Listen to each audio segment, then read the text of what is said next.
Praise the Lord, सबको जय मसीह। आज रात थोड़ा समय प्रभु का वचन सुनने के लिए जा रहे हैं। बहुत ध्यान से प्रभु का वचन सुने।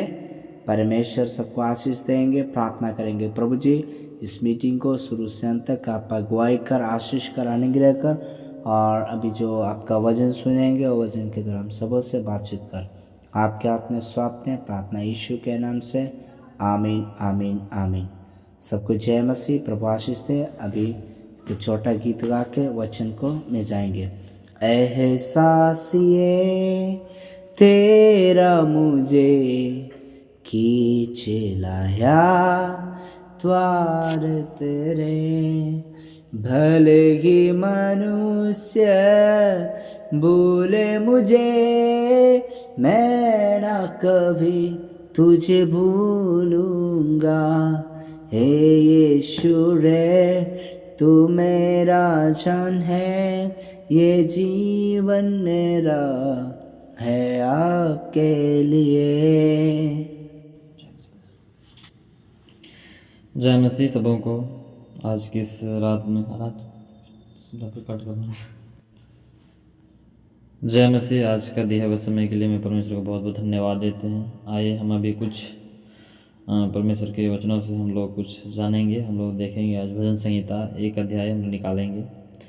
और ये भजन संहिता में यहाँ पर 1 अध्याय में जो हम पढ़ते हैं, क्या ही धन्य है वह पुरुष जो दुष्टों की युक्ति पर नहीं चलता और ना पापियों के मार्ग में खड़ा होता है और ना ठट्ठा करने वालों की मंडली में बैठता है। यहाँ पर हम देखते हैं, क्या ही धन्य है वह पुरुष जो दुष्टों की युक्ति पर नहीं चलता। कौन है धन्य? हम यहाँ पर देख रहे हैं, धन्य वह है जो दुष्टों की युक्ति पर नहीं चलता और ना पापियों के मार्ग में खड़ा होता है और ना ठट्ठा करने वालों के मंडली में बैठता है। वही क्या है? धन्य है।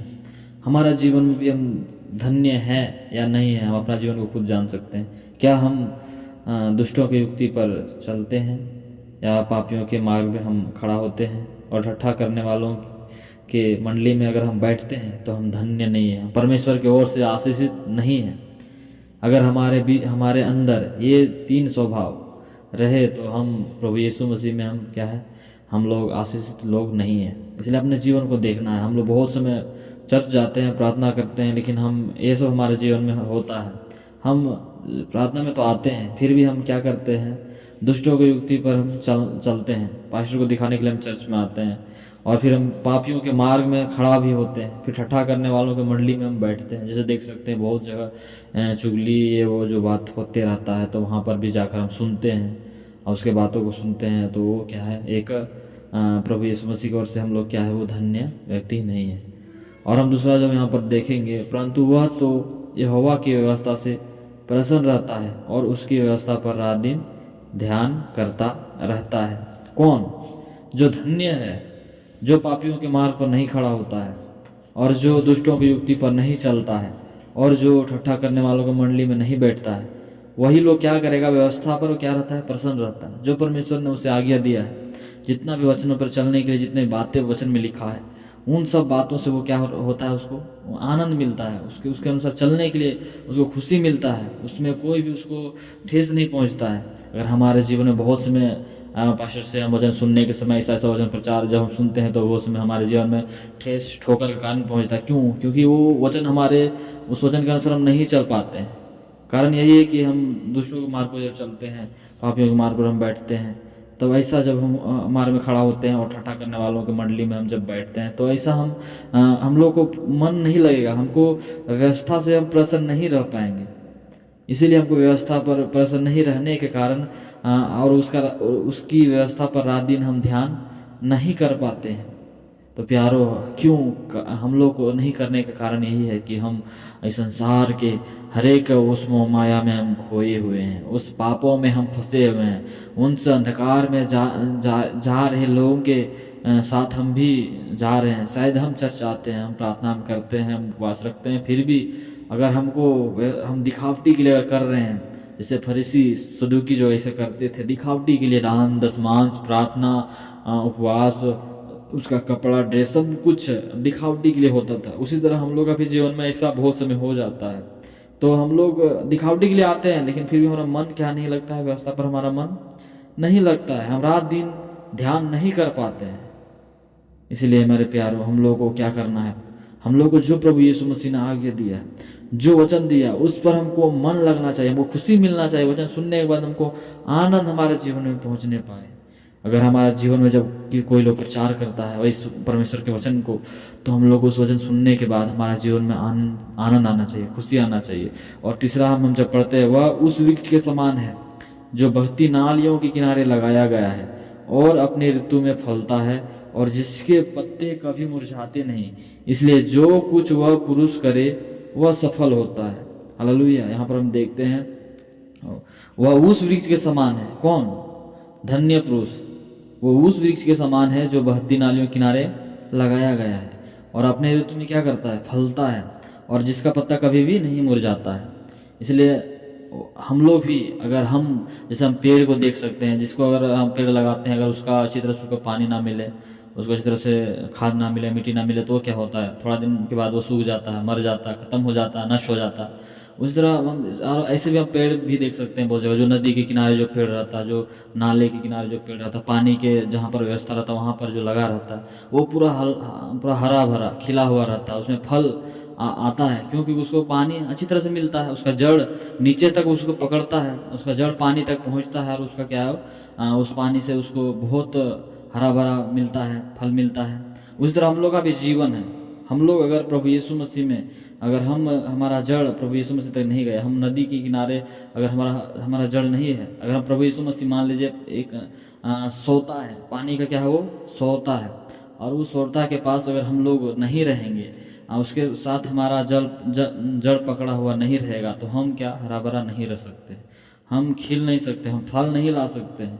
इसीलिए हमारे प्यारों, हम लोग को क्या करना है? हम लोग को भी उस बहती हुई नदियों के किनारे होना है, लगना है। तभी हम आशीषित व्यक्ति हम बन सकते हैं। इसलिए हम लोग को हरा भरा रहने के लिए हम लोग को क्या करना है?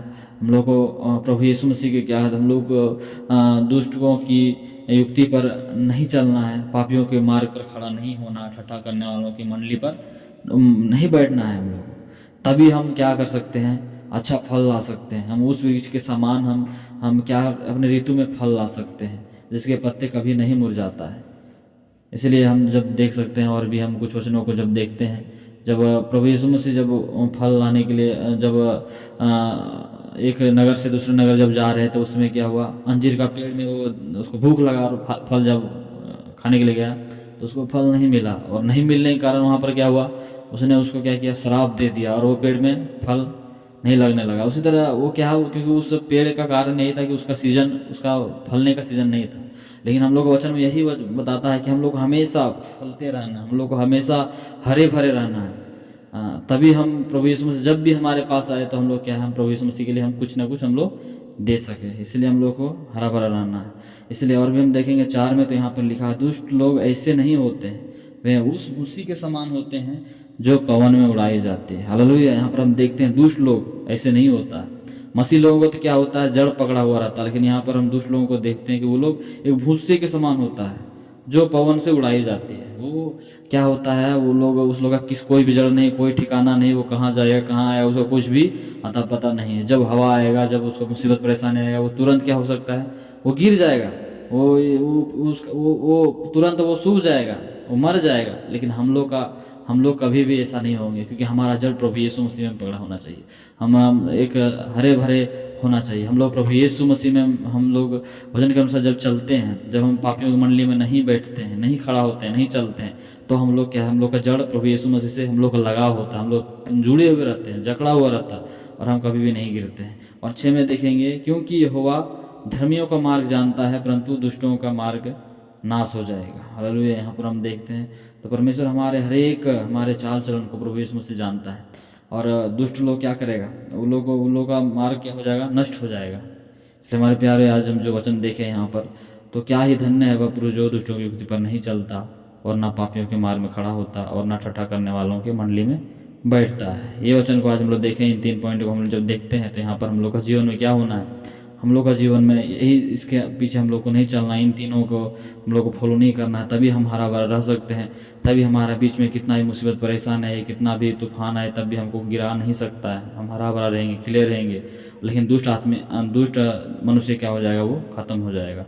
इसलिए हम लोग को परमेश्वर के वचन से, उसकी व्यवस्था से हम लोग को प्रसन्न रहना। इसलिए इस वचन से आप लोगों को बहुत बहुत आशीष करें। सबों को जय मसीह।